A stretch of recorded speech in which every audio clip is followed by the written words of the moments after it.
My name is Ed Sohn. I'm the global head of insights and innovation here at Factor, with a focus on the transformative impact of GenAI on legal, overseeing the Sense Collective, which is Factor's AI community lab, and also other kind of community initiatives that we've got. I'm really glad to sort of be here today with our group. I'm going to just introduce them to make it as efficient as possible. Darth Vaughn is the managing director of Legal Ops Plus at Ford Motor Company. He has a background as a technology consultant, as a successful trial attorney, and also now as in-house counsel with oversight over litigation and Legal Ops Plus. He's been recognized as one of the earliest movers in the in-house world around generative AI implementation, was named Innovator of 2024 by Legal Week. And Francis Brown is with us, the Vice President and Head of the General Counsel's Office at SoftBank Investment Advisors. And they have also been positioned really at the forefront of a lot of what AI has been doing, both in terms of that firm strategy as well as in the legal department. And with extensive experience in corporate law, Francis has had a focus on his career around venture capital, private equity, and tech transactions. We also have with us today Reena SenGupta, who is the executive director at RSGI, which is a global think tank really focused on the legal industry and dedicated to helping create a sustainable future with a real focus on innovation and digital transformation. A longtime analyst, writer, consultant, thought leader, has been responsible for creating market-leading rankings, and brings a lot of insight from both the in-house and outside counsel legal teams, and is responsible for the FT Innovative Lawyers Program, among the many things that she does and her firm does. And then we have Hitesh Talwar, who is our head of research and development here at Factor, and he's focused on applied AI research and also transformation. He's had over a decade in legal services and in legal tech, with stops at a number of prominent places along the way, including Thomson Reuters and EY. And he leads the design and deployment and development of our GenAI accelerators here at Factor, as well as engaging with clients on legal tech solutions and discussions about what's possible. And you met me, I'm Ed. I'm going to just toss out a really, really kind of turbo run through of a couple notes just around context. This is actually the third of a series that we've been doing around generative AI. It's called the Sense of Direction, kind of playing on this word sense a lot around here these days, connected to a broad set of topics related to Gen AI. Last month, we talked about a white paper that Jay and I had authored around sense and sensibility. It's a two-part white paper that's available. It's focused on why we have to really anchor our entire strategy on the human side of AI, why that's so essential right now. And you can always listen to a replay of that on the Factor site. And as I mentioned before, the Sense Collective is where we're putting a massive amount of our attention, really facilitating as an honest broker a subscription-based community of 18 legal innovators working both kind of together and also within their respective organizations to explore and to learn by doing and to learn together through testing and deploying and sharing experience and intelligence around generative AI, going well beyond kind of best practices sharing, but really doing work together and sharing a lot of our findings and experience.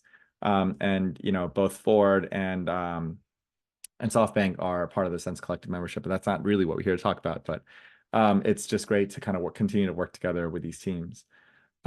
We really believe that now's a moment, based on all these activities and this is what we really want to reflect as a theme that pervades into today's session, on how we just need to make sense of generative AI for legal. And we are now 18 months in to kind of, when an asteroid sort of hit the Earth in the form of GPT-4, becoming widely and generally available across, and we've seen what that's meant for the kind of revenue side of all of our organizations and businesses, what that's meant for knowledge workers, and of course, what that's meant for legal. And so I want to jump in, but start really from that perspective, that kind of macro perspective first, and talk about really, I'd love to get a discussion going here around the broad strokes of the impact of generative AI really across your enterprises, right? Not just within legal, but really focused on the enterprise impact. Because I think that you have all of you on this call have a really unique kind of front row perspective on what that's meant for the strategy of your respective businesses. And so, maybe Darth, I can kind of start with you. Maybe just what has been the impact of AI on your organization kind of writ large? And, where have you kind of gotten a perspective of that, sitting from your perch in legal? Yeah, thanks, Ed, and thanks for having me. Artificial intelligence in general is nothing new to the enterprise. But I think, like all organizations, we ran into what we call the structured data problem, meaning, only a percentage of our data was structured in a way that we could utilize traditional artificial intelligence to achieve certain objectives. In the vast majority of organizations, their data is unstructured, narrative text, pictures, things that weren't readily readable by the machines. So I think the biggest explosion in terms of where we see the benefit of generative AI is that we now can mine business intelligence out of the vast majority of our data. So what does that mean for companies in the manufacturing industry? Well, manufacturing is a combination of design and kind of hardware component and assembly, right? So I think what we're seeing is efficiencies being gained in all aspects of that, meaning the volume and velocity of things that eventually come down to legal are exponentially increasing. So what do I mean by that? You take, for example, a concept car, prototype to development. That's usually 2 to 5 year process, right?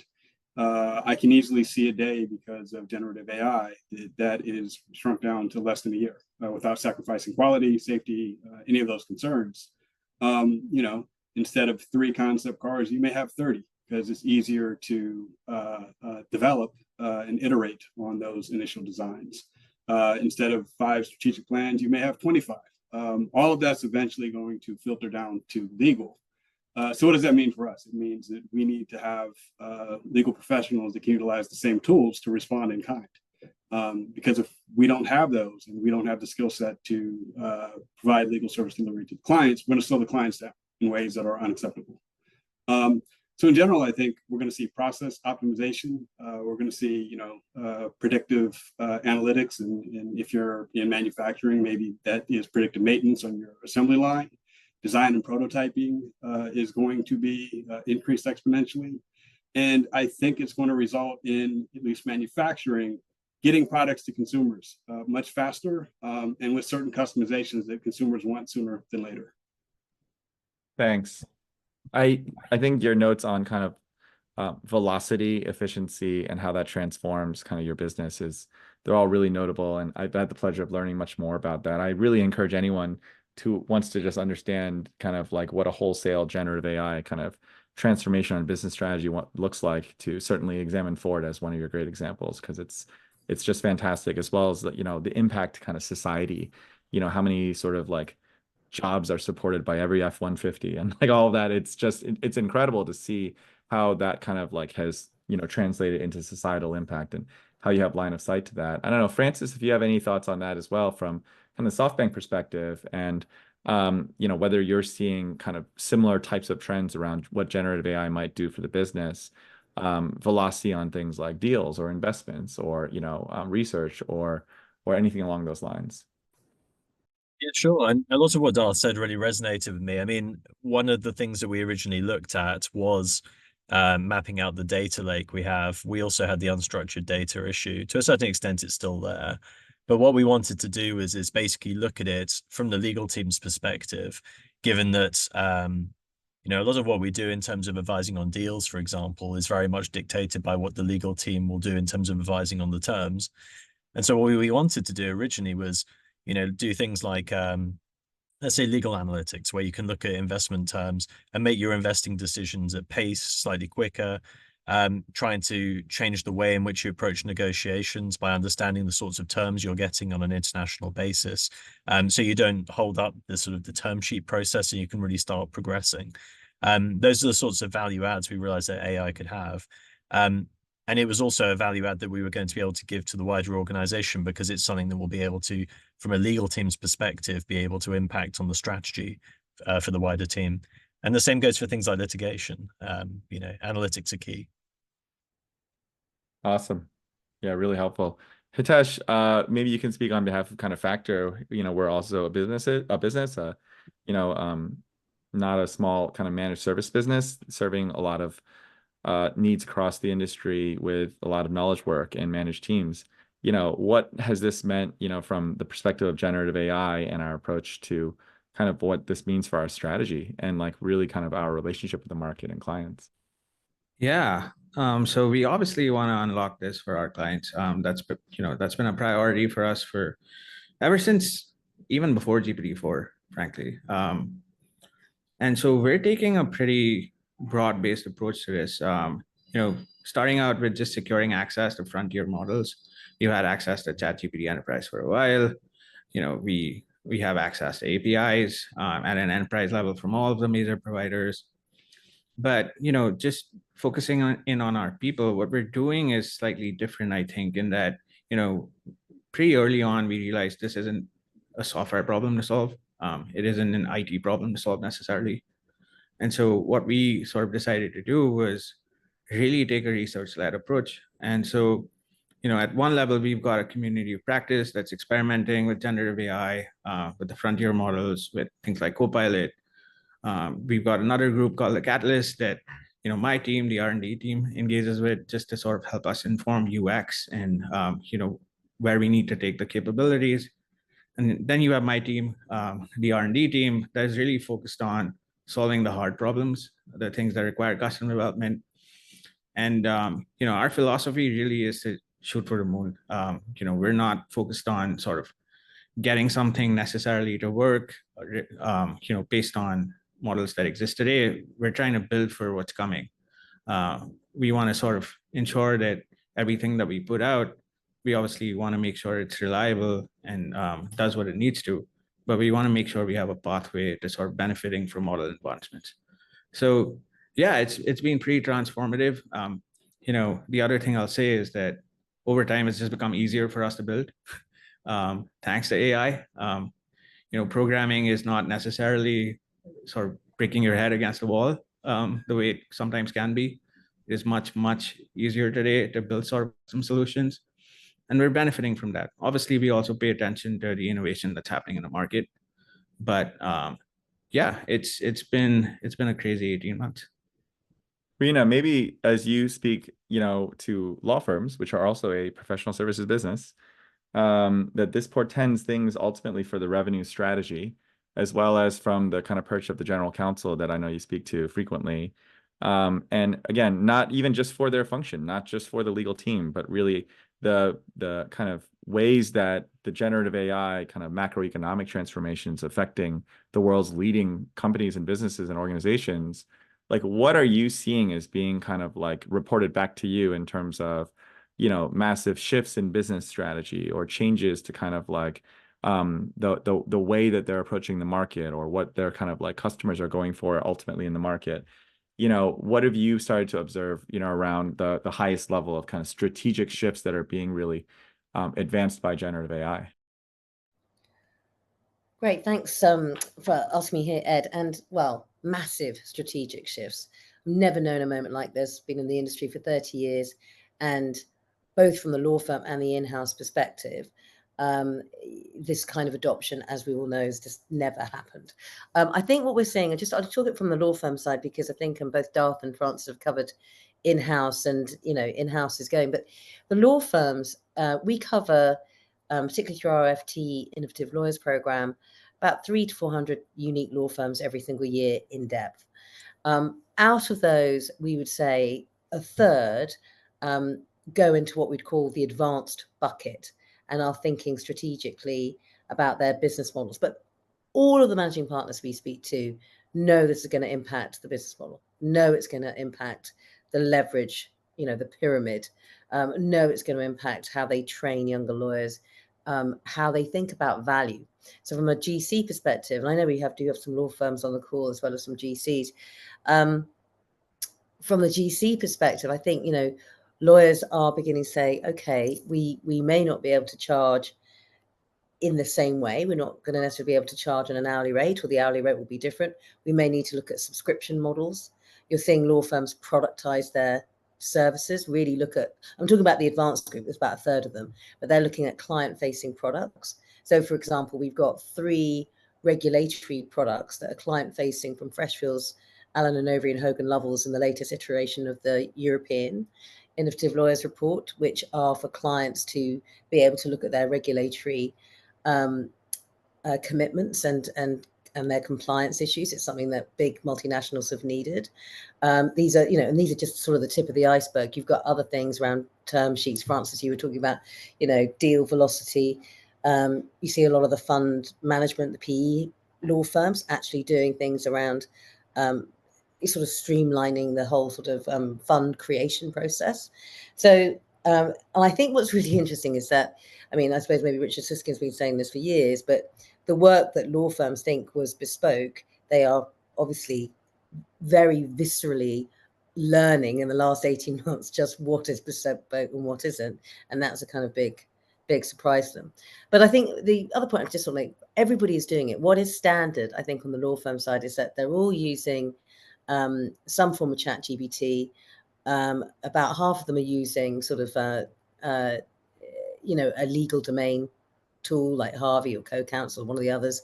A lot of the firms are now using Copilot, for productivity. So basic productivity, legal research, that is just taken as given. What is going to be interesting is the client-facing products that they're developing. I think as you all hear that, I'd be curious, and any one of you can, as we kind of shift the conversation from how this is changing the organizations that we serve, either as in-house teams or doing the in-house legal work for these large organizations, or as outside counsel, as clients ultimately. As you hear some of those things, I'd be curious to kind of turn the direction of the conversation towards, what this has meant, what the journey has been like for the last 18 months in legal and for legal work. And I am curious, maybe an easy way to frame this is, so we've been through this journey, and I'd love to hear some specific examples of like what have been some of the milestones and learnings along the way. But maybe the way I'll ask the question is this: if you could go back in time 18 months and tell your former self, like give them some advice about sort of what lies ahead in that journey, what would you tell yourself, and sort of why? Like what experience kind of informs that? So we can go around the horn again, or anyone feel free to just kind of jump in on that. I can start it off. So our journey is even a little bit longer than 18 months. We got early access to GPT-4 vis-a-vis case text co-counsel when it was in beta, working with Pablo and Jake in that group. So on initial glance, you realize there was a before and after. Like the technology has finally caught up with words, and we've desperately needed this for a long, long time. And the natural conclusion I came to is that the adoption rate of this is going to skyrocket immediately, because simple interface, chat interface that we're all used to. You've never seen the technology be as democratized as it is now. And my expectation was that our adoption would happen much more quickly than it actually has. So going back to kind of what you talked about a little bit earlier, and Hitesh talked about, you have to come at this from like the human-centric standpoint, that this really isn't about the technology. It's about people adapting to a new disruptive technology, and that takes time. So if I could go back and talk to my earlier self, I would tell myself to temper my expectations in terms of timeline, and really just make sure you focus on the people more so than the tech. We're all trying to get it right. What model? What's the deployment? What do your terms look like? Security? All that stuff is important, but it really is about messaging with your colleagues, and getting leadership's buy-in, so that they're helping to shepherd the progress you're going to make towards adapting to kind of the new norm.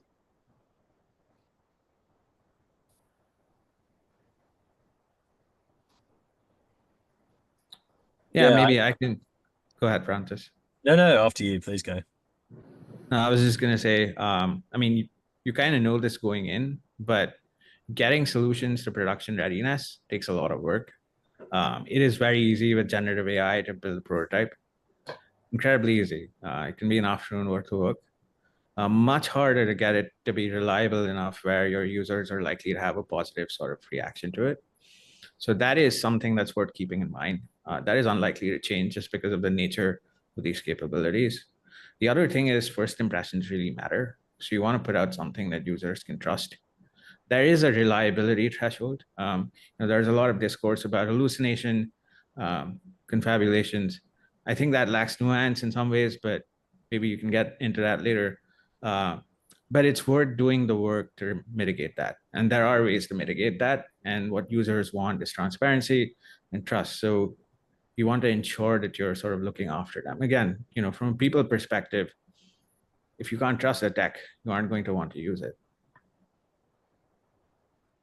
Yeah, I think our perspective was kind of a mixed one as well. It was a little bit like what Darth was talking about, in as much as we've been using AI for so long, we've been investing in AI for so long. I mean, the first legal tech investment I did for where I currently work was probably about 5 years ago.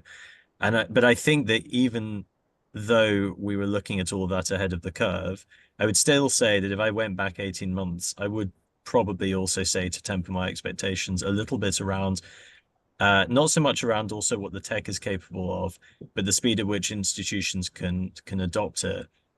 We're in a sort of post-adoption period for ourselves now, but I think that there's always such a rush at the beginning, especially at times like this. There's going to be so many stakeholders interested in your organization and outside your org, and your boss is going to be wanting you to look at it.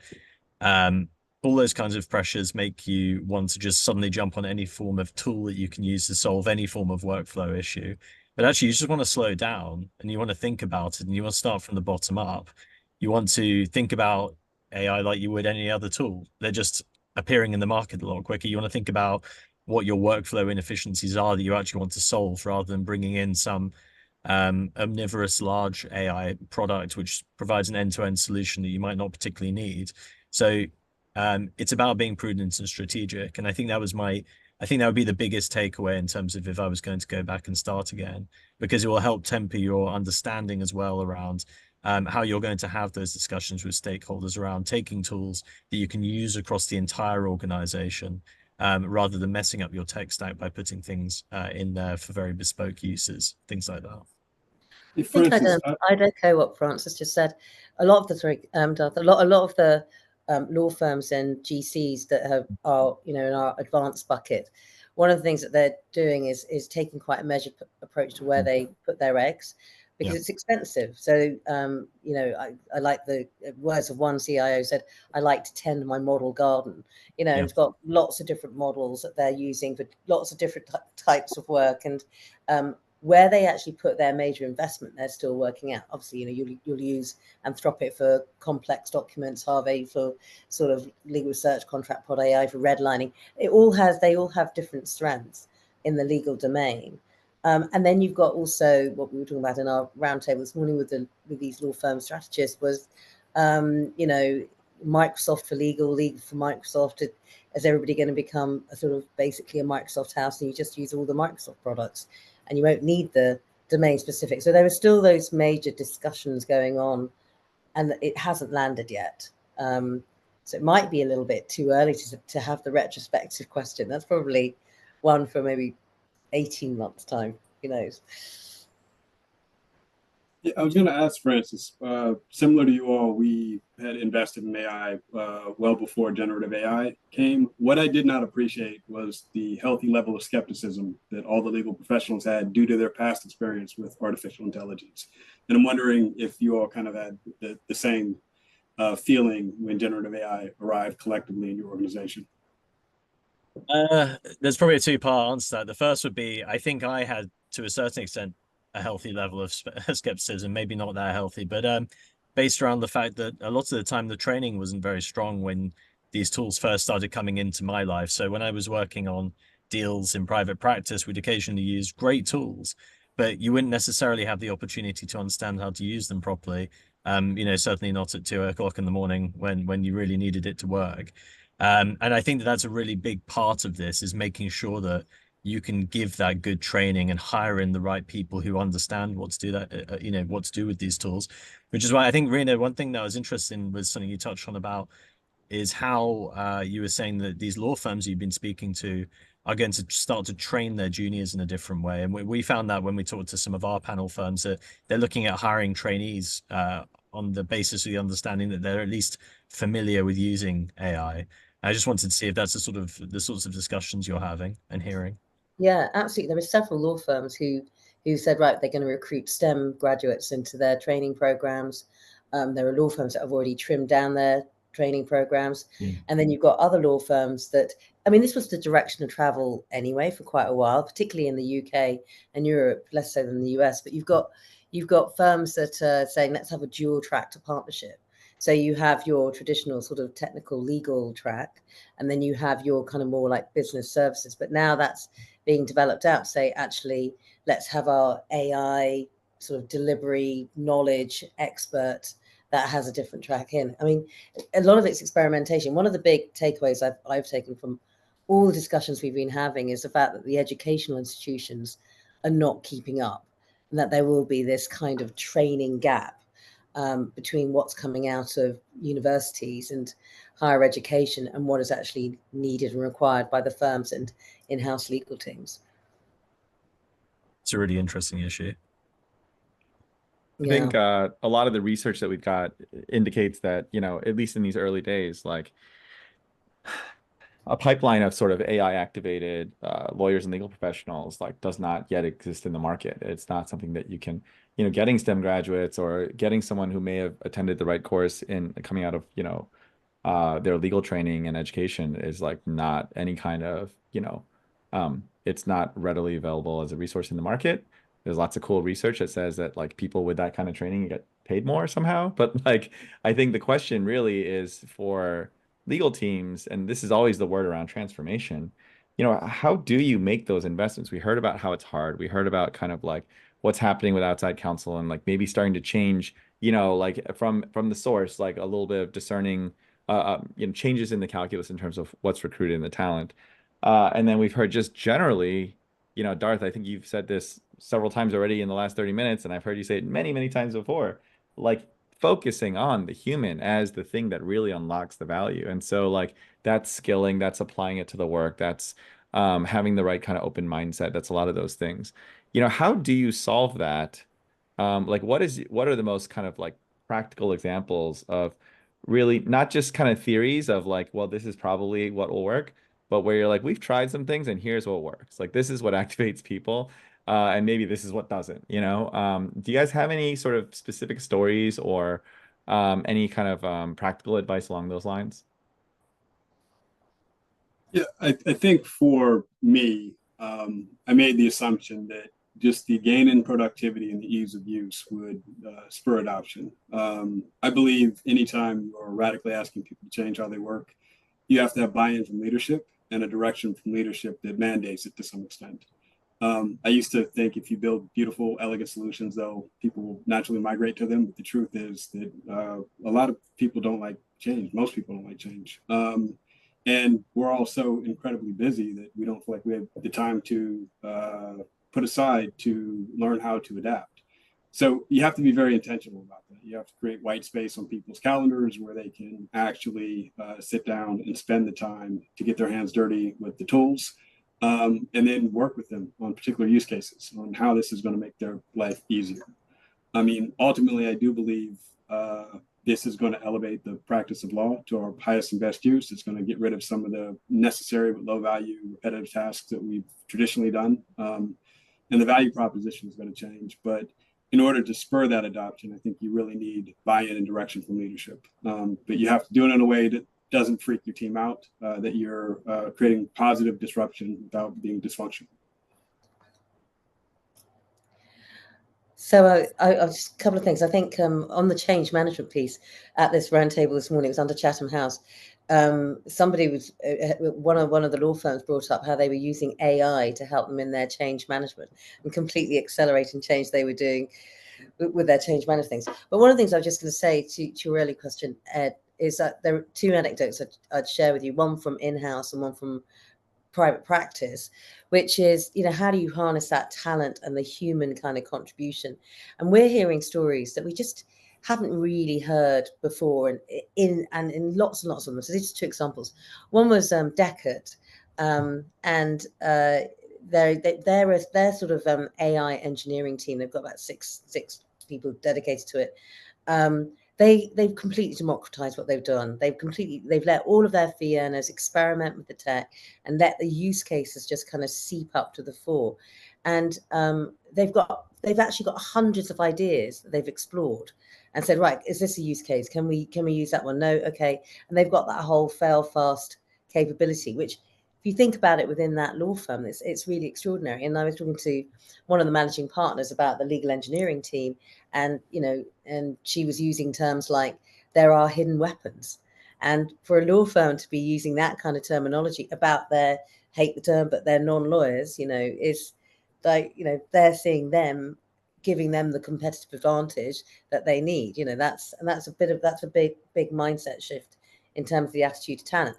And then on the in-house side, we were talking to Siemens. I was talking to Siemens Energy recently, who one of their lawyers has developed a contract tool, and it's just a young lawyer working in-house. Has spent a whole year working on it since GPT came out. They showed me a demo of this contract tool, and I'm not kidding. It was just unbelievable in terms of what it could do. It could, it could give a run for its money to like Certis or Contract Prod or any of the tools that we know out there. And this guy had just sort of developed it. They allowed him to do it, and off he went. Now those examples, but we know lots of law firms taking that sort of Deckard approach, and it's very, very different. So the change management's different, and then also the in-house legal teams empowering their team members to actually come up with ideas and solutions that are going to be transformative for them. Yeah, I think that's so telling, and that's like a very core belief I've got and we've got in the Sense Collective, is that we kind of believe anyone can cook. We believe that this opens up kind of unbelievable opportunities. And Hitesh, I would kind of want to bring you into this as well, because I think that story from Reena is very much like the stories we have at Factor, where we're like, oh my gosh, this thing can solve like problems that we've been grappling with for like 8 or 9 years, and like the tech market has been trying to kind of solve with massive amounts of investment. And with this kind of step change in intelligence that's now available, it like really kind of changes the game a little bit. So Hitesh, let me go to you, and then I kind of want to put a break in the middle of our webinar, not like a break, like go away, but like switch it up for a second and then come back to kind of like one of our topics. And so Hitesh, I'm just curious to kind of get some, your perspective on what Reena said. And I think several people have said it, like it's been democratized. It's so easy access. There's still change management to be done. But here are like some of those people who are kind of like in that coalition of the curious and willing. What has been your experience like, over the last 18 months, really just jumping in and being able to trying to harness this capability? Yeah, it really does give you superpowers. I alluded to this, like there are things that you can build today. It's much easier to build today. I mean, even within our own team, we have a ton of anecdotes. There really doesn't seem to be that sort of same technical block anymore. Like, that you would spend hours and months and days just trying to navigate. It's become much easier to do that. And so that opens up an opportunity to build really compelling tools that are pretty close to the state of the art, frankly. If you're willing to sort of put in the time and be determined enough, it truly is the case that doesn't matter where you start from, you can really become a builder and do really incredible things. And obviously there's a spectrum, it starts from, and again, maybe you should spend some time talking about the actual skills that lawyers need to develop. But you start from something like prompting to sort of understanding how to sort of stitch more agentic solutions together. That is a wide spectrum. But what's interesting is that there is no reason to stop at just prompting. If you want to go deep, you can, and you can do really incredible things. And we've seen that in our team as well. It's a pretty eclectic group. We've got 3 legal technologists, an astrophysicist, an economist, a music technologist, a business technologist, all coming together, from different functions, from our delivery team, from our sort of old client technology team, and really just building incredible things. So Awesome. Yeah, and I've seen a lot of those things firsthand, and we'd be happy to share them with whoever.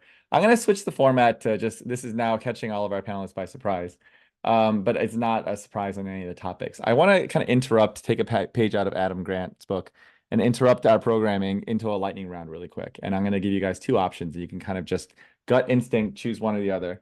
One thing I forgot to mention at the top, and I'll say it now, is that everyone speaking on this call is not speaking on behalf of their organization. They're voicing kind of their personal opinions. And so like nothing should be attributed to kind of like the organizations where they work. That's especially important because I'm going to go through a lightning round of a bunch of questions.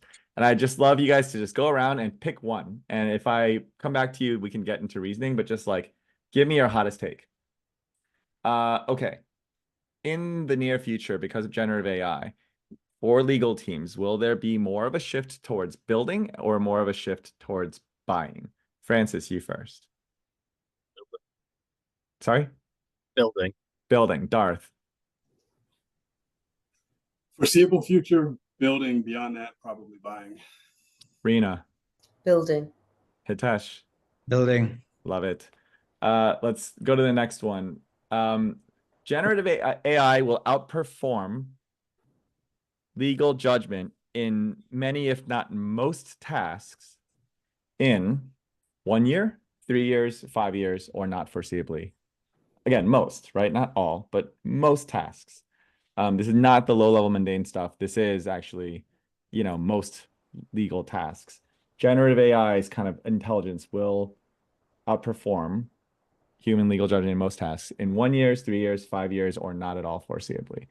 Darth, let's start with you. I think it's going to be right between that 1 to 3 year mark. Hitesh, let's go to you. 1 year, but not consistently. Okay, Francis. Say 1 year, yeah. Reena.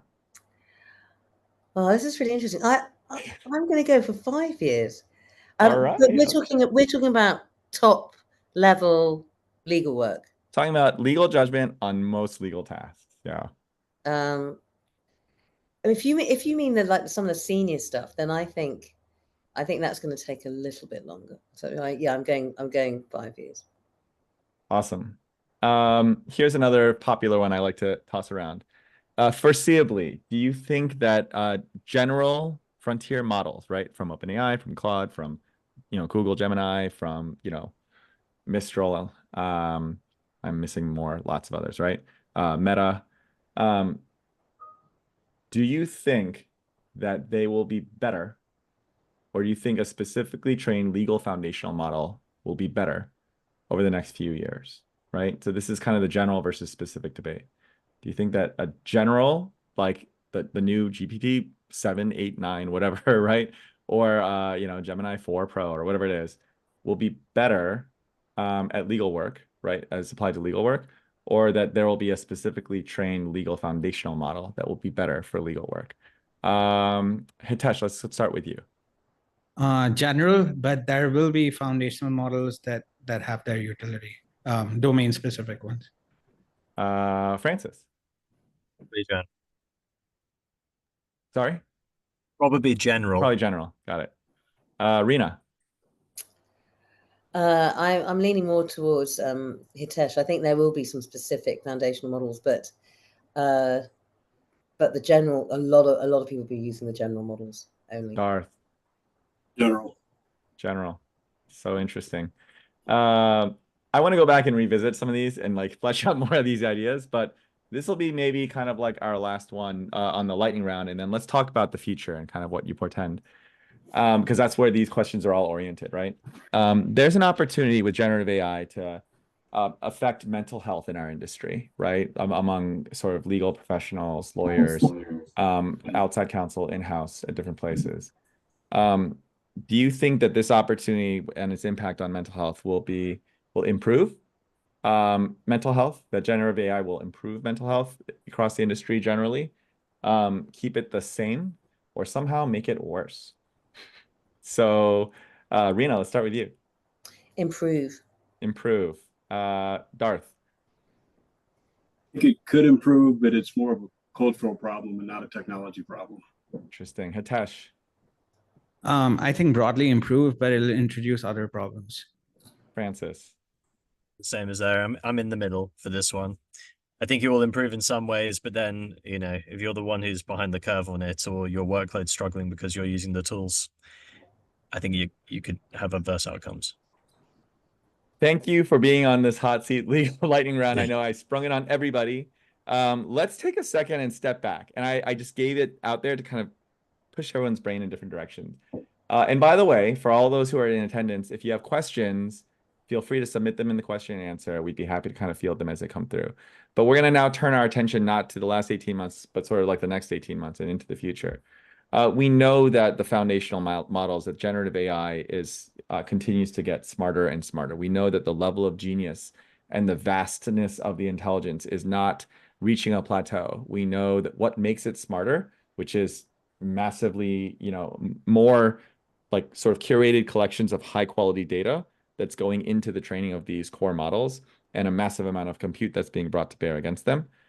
We know that makes it smart. Interestingly, we don't actually know why. Like when you get into like all these the AI scientists, like there's not total clarity as to why it makes it smarter, but we know what makes it smarter, and we know that it's happening. And so we know from everyone in sort of like the big AI world that like this is not cresting, that this is the intelligence continues to sort of advance. We've seen that even with like, some of us have been trying Claude 3.5 from that just dropped last week and seeing some like discernible differences in like its ability to kind of write and present its answers as well as just kind of in more intelligent answering. In certain respects, right? I'm not here to endorse. This is also not an opinion effect or anything. This is just from my experience. So with this intelligence getting so much smarter, and with that continued step change in intelligence over the next few years, what do you think is going to be the impact on your organization? As we've just been talking about kind of like the adoption of our teams, the advancement of the technology is outpacing the rate of that adoption. What do you think is going to happen? Like, what do you foresee is going to be some of the decisions that you'll need to make or the impact of the kind of AI continuing to grow, more and more ingenious? For us, I mean, we have access to multiple foundational models. We have access to legal domain specific platforms, platforms that integrate into your basic office technology. With more and more choices, that's going to become the dilemma, right? So I like the fact that there's a ton of competition, but right now I don't know where to place a bet, or if I want to place a bet. I think the best thing we can do as an organization is train our people, give them an experience with multiple environments that it's safe for them to experiment with. And then, if a winner presents itself on a certain timeline, then we can take those skill sets and those thought processes and familiarity with the technology itself and translate that to just about anything. I mean, that's super, like, I have only 100% agreement with all that.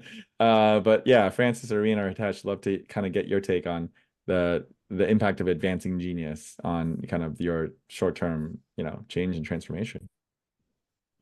Yeah. I mean, at some level, you just want to make sure that you're always building while keeping in mind that you can't fight compute and algorithmic advances. You just can't. So you always want to build things that will benefit from advancements. You don't want to spend too much time over indexing on what the models can do today. That's a huge part of the discourse, actually. We see reports come out about, hey, GPT-4 hallucinated XYZ amount on, this domain or that domain. That is not the point. GPT-4 is already old news, depending on who you ask, and it will become older news soon. And these models will get more robust, more capable. They will confabulate less. That is a given. That is what we have seen happening. It will continue to happen, and they'll reason even much more capably. What you will still need to do, though, is make it work for your use cases at some level. And so that's the work to be done today, in my opinion. What can you do to prepare for that massive advance that will come? Whether it comes in a year or 2 years is kind of immaterial, because in between that, you'll have tons of research papers with novel ways to extract more out of the existing models. So there's more than enough to keep you occupied. And I just think that the work to sort of prepare for that is in just doing research and building and exploring and just driving adoption as fast as you can. Yeah, I suppose what I see is a world of legal agents and, a profound change in the way the profession works and interacts. I was at this roundtable, not today's one, another one with 25 managing partners. And one of the managing partners said, in 5 years' time, a law firm won't be a law firm. And everybody was nodding. And that just would not have happened. And what do they mean by that? They mean that it will be a firm that's multidisciplinary. It will mean that every lawyer will have a co-pilot and be AI enabled. It means the skill sets, how you become partner, will change. They were kind of agreeing that it may still be a partnership model, but maybe with a subscription engine in the middle of it. And then the way that you know, what constitutes legal advice will change, because as we got to say, we're going to go from precedent-based advice to prediction-based advice. Darth, you were talking about predictive analytics and legal analytics. You know, that's going to change the nature of what clients want from their human lawyers. I mean, we were having a bit of a laugh at, you know, it's amazing that law firms still can sell what the law is, you know, without, you know, this is the law. They actually still sell that as a so all of that will change. And I think, well, the reason I'm more optimistic about the mental health issues is because I do think there'll be a huge, well, there's going to be a massive rise in productivity. And I do think there will be a shift in how legal work is priced. And there will be a shift to more of a value-based output model of pricing, where you know, people won't be costed on that unit of an hour to measure them. And so if that happens, that this long hours model that bedevils the legal profession, where your value is on how many hours you put into something, will disappear. You know, people will be working smarter, but there'll be a lot more work for people to do. So why, you know, why shouldn't people work 9 till 5 and that be a really great job? So yeah, leverage models changing, becoming more you know, more like this, or maybe actually the idea of thinking in shapes is so 20th century, isn't it? And I think for in-house legal teams, you know, I think there's going to be a real breakdown of silos. Like Gen AI is a real kind of connector in an organization, the way that you can then access your data in different departments. You know, question whether, you know, the legal functions remit at the moment is already broadening. They're already having a massive impact in the profession. Maybe they'll, you know, you won't call it a legal function even. It'll be called something else, like a risk function. I don't know. That's something broader. I love all that. And in my conversation with general counsel, some of that has begun to get teased out as the direction of travel has been deeper and bigger integration of the business. That's why understanding the impact on the business itself, on its revenue side, you know, has such a strong impact on how you organize kind of internal operational support, G&A, which legal ultimately is, you know, support for the business, and also kind of unlocking and unearthing more value. And Francis, if you have anything on that, I'm happy to hear it and have you contribute to it. But I'd also kind of pose this next question, which is, you know, on that mental health piece, one of the things that has been discussed previously, I've discussed it, others have as well, around kind of the idea of a Jevons paradox, right? That the idea that the more efficient the more efficient a resource's depletion becomes, it doesn't lead to actually a conservation of that resource. It leads to like a massive explosion in the demand of that resource. So, you know, like a good example is like, well, everyone thought that like airline pilots were all going to go out of, you know, all be unemployed because planes got larger and more fuel efficient. And then like based on the current demand of flights, like, well, you weren't going to need as many, so you weren't going to need as many airline pilots. Of course, the opposite happened. More flights, more pilots, like because it ended up happening is that they met an infinite amount of demand, like supply and efficiency in that supply led to more demand. We believe that there's more legal demand out there. We know that legal demand has been spiking actually for the in-house legal, you know, workload. We know there's a reconfiguration of what goes to outside counsel and in-house counsel. But, you know, to improve mental health, like people would have to actually sort of be able to dispatch their capabilities against the work in a way that they could benefit from the efficiency, right? Like Darth, I think you mentioned like we all got like Blackberries and stuff, and then it wasn't easier. You know, we all were online 24/7. Like we all got. So what do you think might happen when it comes to sort of thinking about the latent legal demand that might be out there, that may suddenly sort of arise? You talked about more deal velocity. That means like more deal diligence and more sort of like side letters and more transacting. Like, what do you think is going to be kind of the I know it's like a convoluted question at this point, but like the sliding scale between, is this going to unearth more demand and like the desk will always stay busy and lawyers will just be expected now to like have more efficient production of kind of work?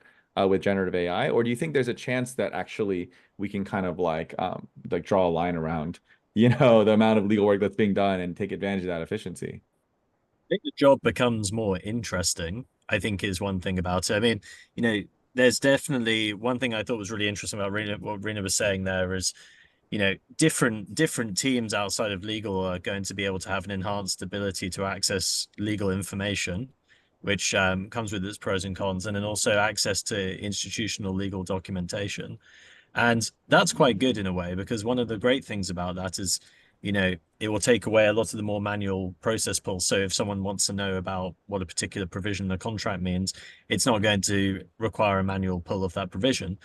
But what it does increases your ability to actually do some advisory work, but that comes with its own challenge, because ultimately that will require quite a lot of strenuous brain power until there's something that can do that in a sort of duplicative way. But actually, I think on a wider point I want to make just before I jump off this bit, I mean, I do think there's a really interesting net improvement for access to justice that will come from AI in the legal space, in the same way that AI is going to have many great impacts on people's mental health. Access to justice is definitely one of them. I love it. Yeah. I wanted to turn to one question that got put in Q&A, and I welcome other questions. And it might be good to kind of like incorporate this into any final kind of comments from everybody. But it's a very simple question, like how do you get an experienced lawyer to become AI fluent? We've talked about investing into our humans. We've talked about kind of the rate of change and like the wild opportunities that lie ahead. And you know, what is your answer when someone comes up to you and says like, hey, what about just me? Like, how do I personally, I'm an experienced lawyer. I've done things a certain way for 20 years. You know, I've been rendering advice and like transacting and, you know, I've made my, you know, one of my colleagues here at Factor says like, you know, some of these like kind of mundane things that were like necessary, you know, parts of the legal work. Oftentimes legal professionals don't view that as like a hindrance. They view it as the job, like doing that effectively and like being able to, you know, move, you know, stuck processes forward and being able to get the right sort of inputs from the business to get, you know, a request complete to respond to. And so how do you take an individual from their lived experience in their legal career, let's say mid-career, and say like, look, here's how you can get to a path to this kind of like strange new way of working. Like, what are some of the tips and advice that you give to them individually? So maybe like Darth, let's start with you. Yeah, well, I mean, we've talked about it before. Like this technology has been democratized. Anyone can, for $20 a month, get access to ChatGPT 4.0 and get your hands dirty with it. Know what your guardrails are. Don't put client-specific information in there, but start to use the technology to understand what it can and cannot do. Beyond that, I mean, I think competition is going to force an adoption in ways that it doesn't really matter what you want to do. It's going to be part of your job description. When, you know, the purchasers of legal services are making decisions and certain firms or lawyers have a competitive advantage because they're able to use tools more efficiently to provide better legal service delivery, that's where the work's going to go. So adapt or become irrelevant. Right. Love it. Compete. Francis, what about you? I was going to say something actually much more basic in terms of the way that we got people excited is just explain how exciting it is to them and demo it to them, get them to understand when you get your hands on, let's say GPT-4, for example, and you just get them to do something that's fun, like, I don't know, make a song about how your day was today or something like that. That sort of way in makes people go, this is like some kind of magic, you know, it's enchanting to them. And so when you go, well, once you understand that fundamental principle, think about how you could do it to speed up aspects about your day. That's when people start working, and that's how we see people just take off using the tools. I love it. A little bit of stick and a little bit of carrot. Yeah. Hitesh, what about you? What's your advice to an individual trying to get, you know, to AI fluency? Yeah, I think, excuse me, I think at some level you just have to use the tools. It helps to develop almost an intuitive sense of what they can do. Because if you spend enough time with them, you'll realize that if you go back and forth enough times, they'll lose coherence right now. And, you know, they're not super reliable at remembering what you were talking about, you know, 10 messages ago. And you begin to understand what the limitations are, and you begin to sort of think about, well, is this UX necessarily the way that I want to push my org to sort of move forward with? Is the chat interface the best interface? And then you get ideas. Well, oh, there's this one task that takes me a lot of time to do. I wonder if Gen AI could help me with that. And probably fail a few times, and that's fine because that is learning. But then eventually you will succeed, and you'll have that aha moment, and then you will exponentially start sort of treating this as like just part of your day, and you will keep exploring and keep experimenting, and you will become somebody who has superpowers. And yeah, it's just all of that is to say, just use it. Awesome. Reena, what about you? When someone comes to you being like, where do I even start to getting to AI fluent? I'm a lawyer. What's your sort of like easiest advice for where to start? I think it's to start playing with it, to show that it's kind of fun to do. Because as Darth was saying, it's very easy to use. The user interface is there. We've all said already it's democratized. One of the things that we are seeing, I think, across the piece, which is quite interesting, is that this moment that we're living through, this technological industrial revolution, whatever we're going to call it, is very leadership led. Actually, you've got a lot of law firm leaders, general counsel, who are actively getting involved in the task forces, sponsoring it and pushing it forward. And so it's a funny thing, Ed. I've never seen adoption like this. There's been no sort of legal tech before that's had this kind of adoption. So we're really talking about maybe the people that are the technophobes that are so dyed in the wool they'll never use it. And then I think to everybody else's point is just show the gains that it can make, and they are immediate. So that's Yeah, I think that's right. I would just add to that, uh, find your kind of inner vulnerability. It's one of the things I've learned in my work in the Sense Collective and in other forums, working closely with legal leaders as well, especially leaders, actually, I'm finding, as well as people who are hungry to kind of like, or sort of AI curious but don't know where to start, is I'm seeing tremendous vulnerability. And like that's a good place to be, actually, to be like, I'm really concerned I'm doing this wrong, or like I don't even know, like, or like I tried it once and I hated it. So then that makes me, but everyone is, extolling the virtues of it. So like, did I do it wrong? Like, is it messed up? Like what happened? And there's just this weird, like, and oftentimes because it's so net new as a capability, these are people who are like Chambers Band 1, like absolutely crowned as like the most expert practitioners on the face of the planet in what they do. And they're like, but am I AIing wrong? Like, guys, like, what's going on? And there's this real core vulnerability that emerges. And I think that, like, Ethan Mollick writes about this for a while. Like, your first encounter, if it's a good one, should really like hold a mirror up to your soul and be like, oh my God, like this is so scary. This is so crazy. If like it's only from there that you can kind of come out of it and then get inventive and explore things. It's like, you know, Galileo showed the world that the Earth's not the center of the universe. And it was very unpopular. But, thus was born like an exploration into the vastness of space, right? Like we have to get uncomfortable for a moment, but it's like that's always step one. And then secondly, the thing I would just add is to learn from each other. And I've learned a lot from you all today. Learning from your peers and not always going directly to the experts, who will have like a lot of interesting debates about the lightning round and like all these crazy techniques and are like prophets in the wilderness, seeing like what's on the bleeding edge of the next kind of like it's seeing in the future. They're not necessarily the best people to learn from when you're starting. Like the best people to learn from when you're starting are the other people who are like just a couple weeks ahead of you, and just are just on the other side of the thing where you just were. That social proof is comforting, and also it's a lot more relevant. There's a lot more empathy to that moment of vulnerability. And I really think that that's where after that, your just mind goes completely unlocked and everyone can see if you could do this one thing, it very quickly becomes intuitive that here are the next 9 things I'll try.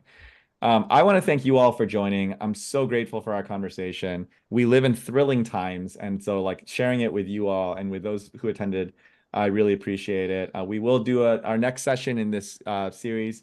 I've been told to mention is around kind of financial services and asset management sectors, and so we'll kind of like sign up for that and tell your friends. The replay of this will be available on our site. But to Darth and Francis and Reena and Hitesh and to all of our people who attended, thank you so much. We are excited to move forward into this next phase of our practice in our world. And we'll see you next time. Thanks. Thank you. Bye.